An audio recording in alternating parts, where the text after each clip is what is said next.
Chiniot master ناصور کے خلاف عدالتی فیصلہ۔ چنیوٹ ڈسٹرکٹ ہیڈ سیشن جج سید نوید رضا بخاری نے منشیات کے مقدمے کا فیصلہ سنا دیا۔ چنیوٹ جرم ثابت ہونے پر منشیات فروش قاسم کو 4 سال 6 ماہ قید 20,000 جرمانے کی سزا سنائی گئی۔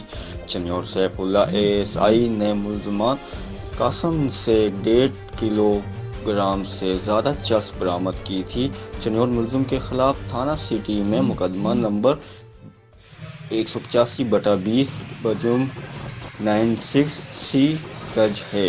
چنیوٹ بہتر پراسیکیوشن کے بدولت منشیات فروشوں کو قرار واقعہ سزائیں دلوائی جا رہی ہیں۔ DPO چنیوٹ بلال ظفر۔